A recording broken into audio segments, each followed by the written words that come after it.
Mate ana koutou nau mai ki tēnei whakamutunga o ngā hōtaka o Hunting Aotearoa. Hei tā nei tātou te tiro atu ki ngā kai mai o Hunting Aotearoa me ngā huatanga pai ki kite ai e tātou i tēnei tau. Come on, Cass. Ready to go? Seatbelt. We're ready, mate. One take, Howie. That's me. 5 take blunder. Kei te taone o tūrangi tātou e titiro atu ana ki ngā inanga o te whakawhaitai Big 3.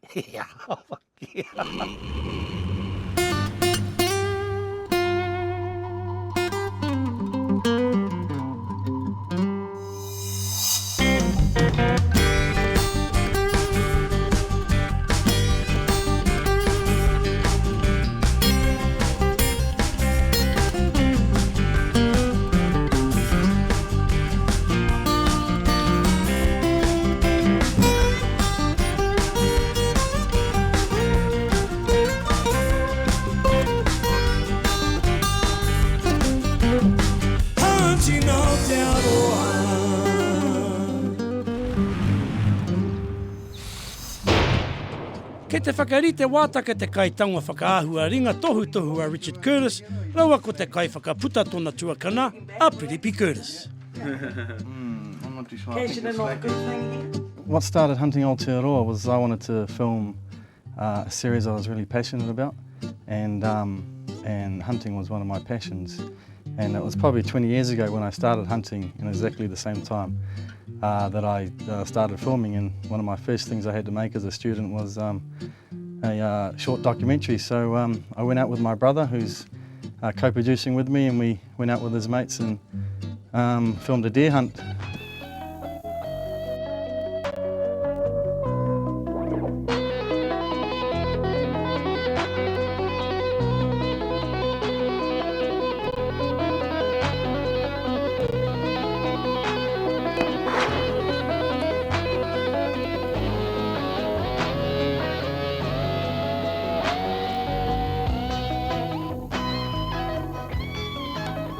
In the morning they come out to feed, say from dawn till say 9 o'clock, then they go back in the bush and then come out in the evening, in the dusk. There's other deer down on the flats, but up on top we'll be mainly hunting reds. Reds get quite big, of course. And in a steep place, well, we're just going to do the best, cut it all up and try and cut it out. But it's mainly, if it's small enough we can carry it out as one, but otherwise we have to cut it up and take it out. E hara i te pikitia Ben-Hur, engari he timatanga mō Richie. Ai, tika ko Piripi tērā e whai muri ana mai. Ko tata pauteru e te kautau, hei whakatinana i te moi a Richie, raua ko Piripi ki te whakaatu i tō rawa ke hōtaka a Hunting Aotearoa. Ka puta te hōtaka i te tau 2006.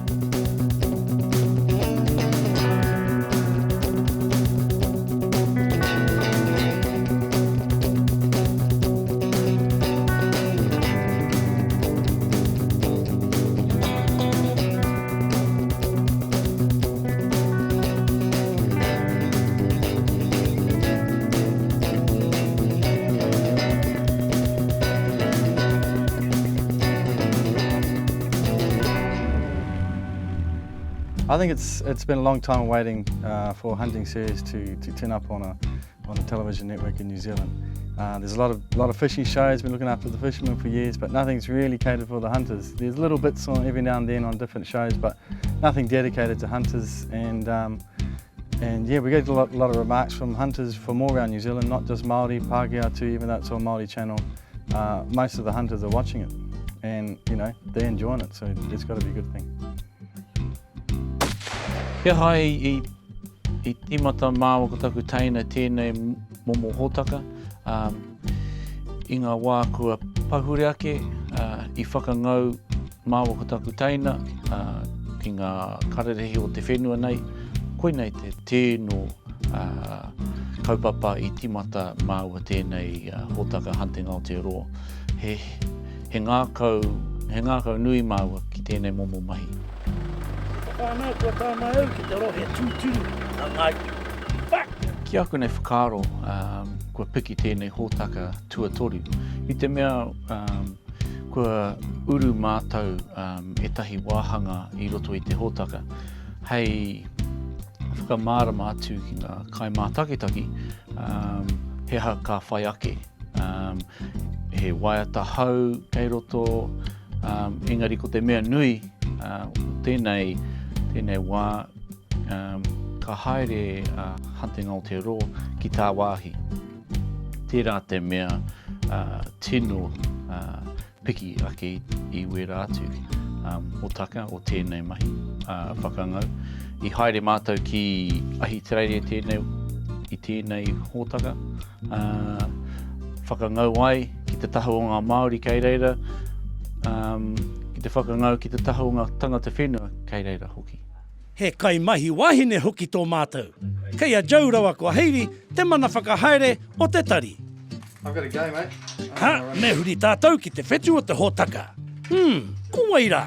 Oh, ko Aotearoa. We've had well, Mike Jonathan come on as a director. So, no. It's more or less a new behind the scenes crew. We've got Mike on, we've got Glenn on, as well as Richie directing in the field. It's sort of been a new experience, and I think it's a combination of new whakaaro coming together. And I think, with their three talents combined together, comes up even par with mine. Sorry, guys. I guess a comment's been made. Hunting can be a bit gory, and our show probably shows a little bit more than what people are used to on TV. But at the same time, that's what happens out when you're hunting. You go out there, you kill the animal, and you have to gut it. I mean, that's what happens. And you go to the supermarket, and you've got your beef nicely cellophaned up in the polystyrene pack. That came from an animal who had to be gutted. So it's nothing new. It's always been there. Just that we're doing it and we're showing it. But that's a natural part of hunting. And it's one of the things you need to learn is how to gut the animal, otherwise you ruin the meat. And a lot of people are out there to get meat. So you got to learn these things. Ko te tikanga o te rā whakamutunga, kia tai mai ngā kai aruaru I mui te paunga o te wā, kia inia ai o rātou hopinga. Hopinga! What the fuck's a hopinga? Sorry, where am I going from? Hopunga. Hei muri ake nei, ka kitea ngā mahi miharo maha o tēnei hōtaka. Hunting Aotearoa. Here we go. There we go, big sow. E toru me te hawhe ngā hōtaka I oti I Ahitereiria, anei e tahi whakaahua mai I e rā hōtaka. Ka haere tonu te mahi aruaru, ka tūpono mātou ki tētahi o te hunga kainga, kei reira e moi ana. He te iwi te ingoa tēnei whārua, Snake Valley. You didn't tell me this was Snake Valley, bro. Well, the pigs are down here. Yeah? Yeah. Sounds like the snakes are too. Yeah, they are. That's one thing you got to be careful with when your dogs are up here. You can lose a dog straight away. What sort of snake's that? Yeah, red belly black.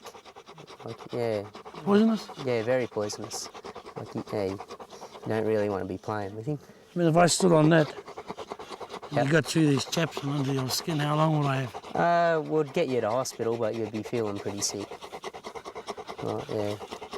Or I could leave you here and we could catch another pig off you in a week. Actually, I thought I saw some pig sign back on the other side. Yeah, there was a bit of pig sign over that side, but yeah. Okay, mate, you lead the way, I'm right behind you. We'll keep moving. Pūrari ngā kihi, kua horo taku wehe, kei ngaua taku tau e ngā paka nei. Get in there, bitch. Get in there. Get in there.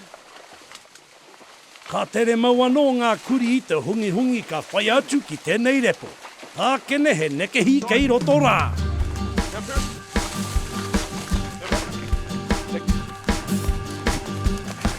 Ka rongono anō e ngā tamate au kuri ki tua atu. Ko mātou anō tērā. One thing about Howie is that we're an Aussie. And he said the first time, I says, bro, we're going to Aussie, What do you reckon? He's going, mate, they've got them snakes and crocodiles and spiders. I'm not going there. I'm going, bro, we're going there and we're going to this place where there's swamps. And they hunt in the swamps, people were hunting with, and so he's going, mate, I'm not going anymore. And I go, okay, well, we go there. And the pigs end up across the swampy creek, and I look at him and go, bro, are you going to cross it? And he's looking at me going, oh, you want to film the footage? I said, yep. So you're going to cross it? He goes, okay, I'll cross it. And I went, damn. Now I have to cross it. So we're both crossing, there's murky water, and we know there's snakes in there, and so it's full on, but you know, we have to get there, but I only went because he went, and he only went because I wanted to go, so yeah, that's great out of it. Me aro whakamua, haere tonu, haere tonu. Ki te uru atu au, ko te tikanga ka whai mai te kaitanga whakaahua Richie. Ko tona mahi tērā. Kei runga noa atu koe Richie. Kua whai hua mātau I te whakawhiti koa waneki. Ko te poaka tua toru o te rā tērā. Ka mau te wehi.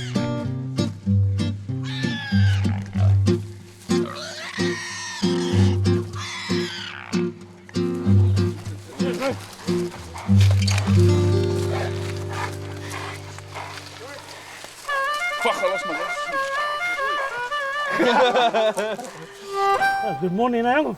Good morning, all right. I actually beat your two young fellas there.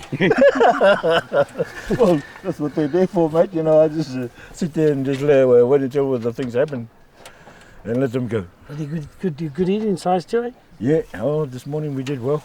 Got our 3 pigs, and the boys are quite happy. So how long can we leave them in the sun before we get a gun before they get we've peeled? got them very soon. Oh, we go pedo, eh? Oh, yeah. You know, to warm them plus the flies. You know, before they get into the eels. Oh, we all got one. We all got one except the rangatira over here. You must be doing a bit of spotting later on, mate. You're saving your energy there. Well, get down and give them a bit of a gut and a singe and Yep. have a cup of tea. Yeah. Sure. All right.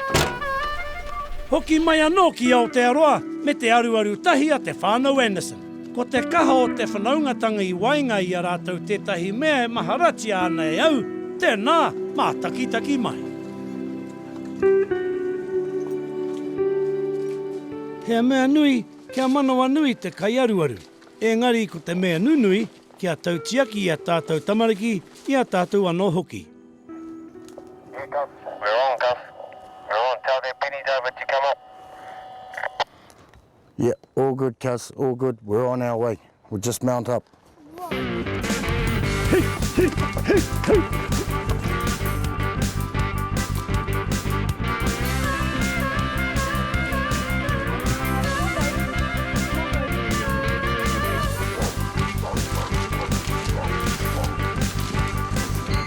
Ana te poaka, kia tere tātou, kei rere atu ia I ngā kuri.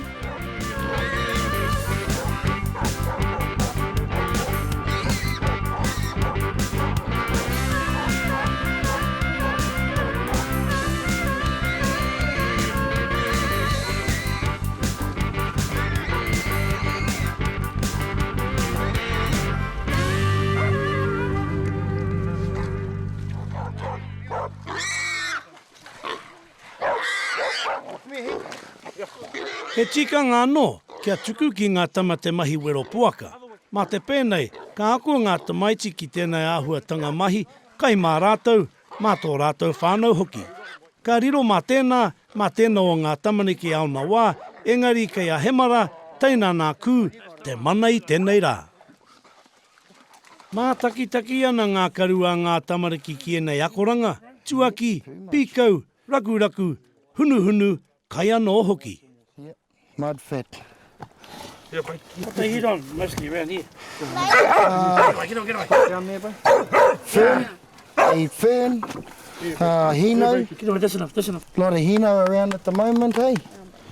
There. So that's part of your kaupapa, I guess, training the old young fellas? Yeah, and my daughters too, yeah. Like to keep them keen. You know, this is how we were brought up, so why not keep the tradition going, eh, Howie? He maha ngā wāhi a tāhua o Aotearoa, kua ki te au I roto I aku mahi aruaru. Anei anō, e tahi pikitia mo e rā wāhi mā nuka nuka i te wairu.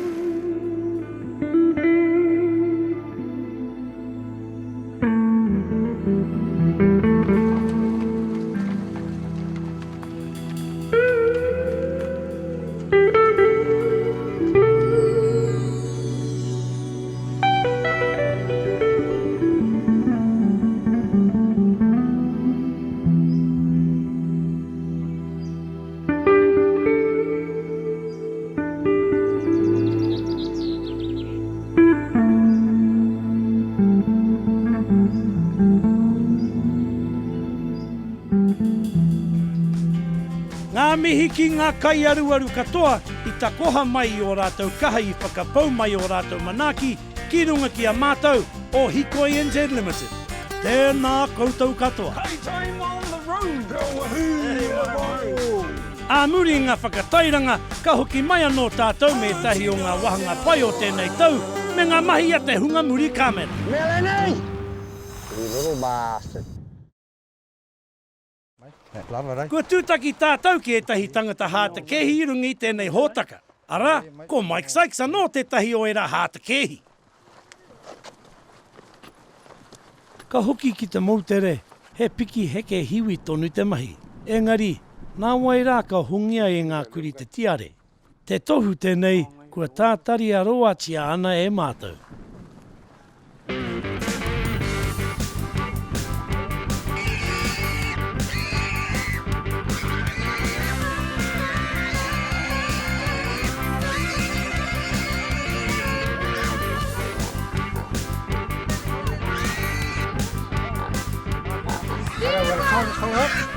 Yeah, look mine if you can.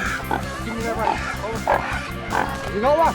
Kua oho mauri anoa Mike.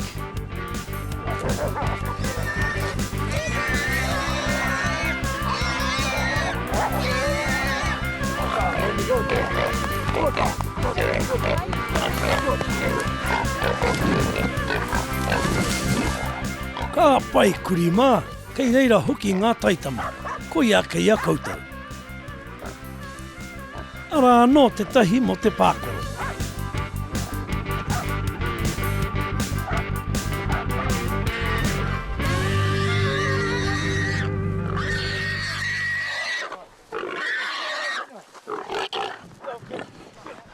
Howie's got it. You got him, Howie? There we go, Marty. There, Howie, go on. Oi, oi. There we go, good stuff.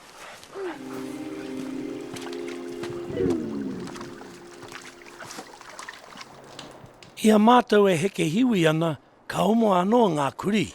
Engari, e hara te kune te whāinga. Come here, Lenny. Fucking little asshole, this dog. Come here, Lenny.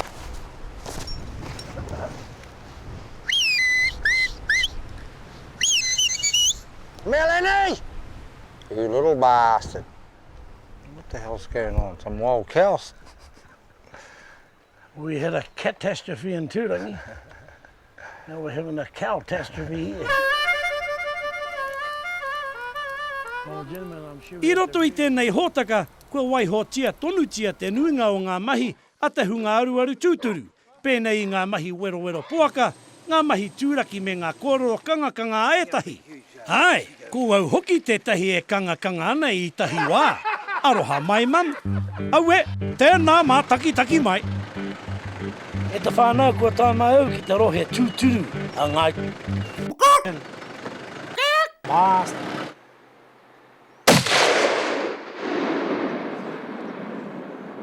Fuck, come on, fui. Oh, sorry. That's good, Ko Mike Jonathan tēnei. Nāna te mahi nunui, hei tohu i te hanga o ngā pikitia kia pai. Kia kore take rā nei te āhua o aku mahi mua kāmera. Nā hoki te mahi whakahau i te wairua katakata ki roto ki tēnā o ngā hōtaka. I think Aboriginal. Tōnā mōhio hoki? Yeah. Ai, tōnā mōhio hoki, bro. Bit of old sign there. Yeah, there's all fine. But not here, not in the area. Fresh marks around, eh? Oh, little bit, but not really. It's not really good sign. what we've seen over here. There's a fresh sign here, look.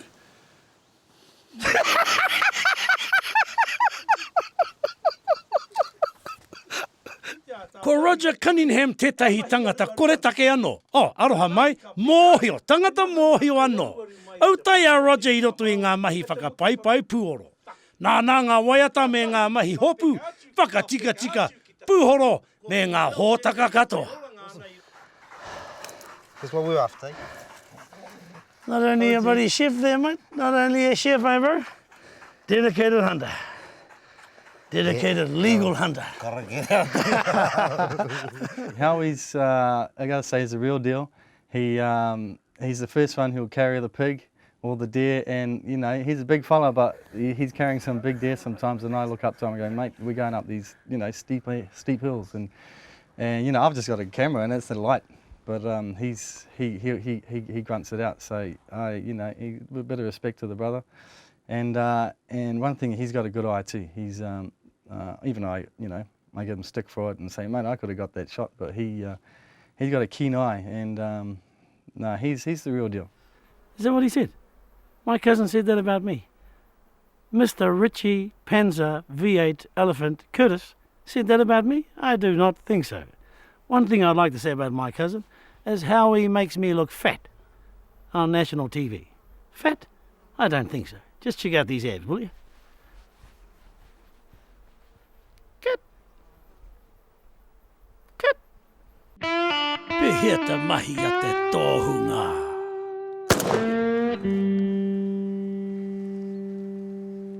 One for the hinaki. Mate, I'm not all shit, man. I'm the real deal, man. And if they would like to give us a call, you know, and come out for a hunt, you know, one thing I laugh at is people saying, oh, you know, oh, I hunt, I'm a hunter, and because in hunting there's a thing we call the 3 Bs. It's bullshit, no, it's bigger, in terms of the pig, better, in terms of their dogs, and bullshit, the 3 Bs. Well, you know, a lot of people have their whakaaro on our mahi. All I can say to them is, hey, you know, give us a ring and we'll go hunting with you. But I'm the real deal, mate. I'm the real deal. No stuntman. Ko te poaka tuarua tērā, e taurete ana māua whakaaro.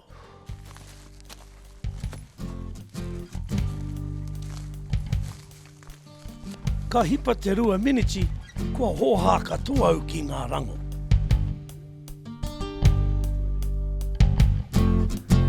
Flies, mate. Saw it about a dozen. Ko paurawa te hau, me whai wāhi ki te rapu oranga mō ngā poko hiwi rarahi o te ara. Right. E hara I te mea, ko ngā rango te take I pērā ai tēnei wā. Te tino ngako o tēnei hōtaka, ngā tangata o te whenua nei. Nā rātau I hikoi I runga I te whenua nā ngā tūpuna I hikoi I runga. Te hopu, te kuhi kai mā ngā whānau. Engari, te nuinga ngā tangata e noho ana ki ngā taone, kā re rātau e tino mōhio tēnei āhuatanga o ngā tangata mai te rerenga wairua tai atu ki a kaitahu ki Waipounangu. I think hunting old turtles still got a lot left in its tanks. We've been a few places around south, but there's so many places we haven't visited, there's so many people we haven't hunted with, and we just want to go out with passionate hunters and enjoy hunting and just share their stories and their whakaaro with the rest of the viewers. What you see on our program isn't hyped up like movies. What you see on our program actually happens in the bush. I mean, I got a comment passed to me by a school headmaster. You know, he likes hunting, and he didn't believe that we went out and stuck pigs with knives. He thought everything was shot. You know, he's 50 odd plus, he travelled the world, been around. So I think it's an educational thing for all our Kiwi people in New Zealand. But mainly for me, you know, it's the kai gathering thing for me. To get a piece of pork or a piece of venison and give it to someone who used to be a hunter, can't hunt anymore, and their kids are lazy hooers and they just go to McDonald's and Foursquare and wherever they buy their groceries, to give them kai that they were brought up on, their look on their face, I mean, you can't put a price on that look. Koi rā te pai o hunting o te aroa.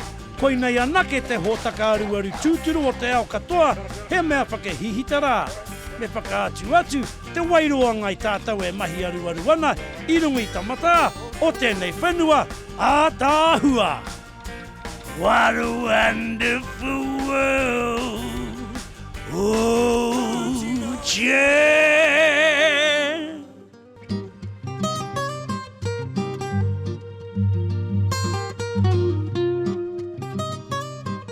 Shepherd, sit back.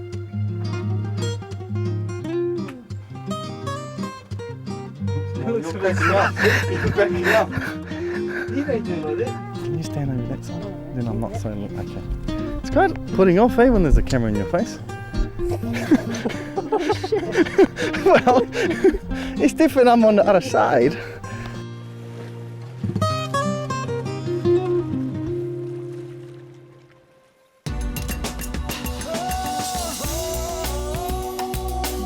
He mea tautoko nā te māngai. Hei pāho.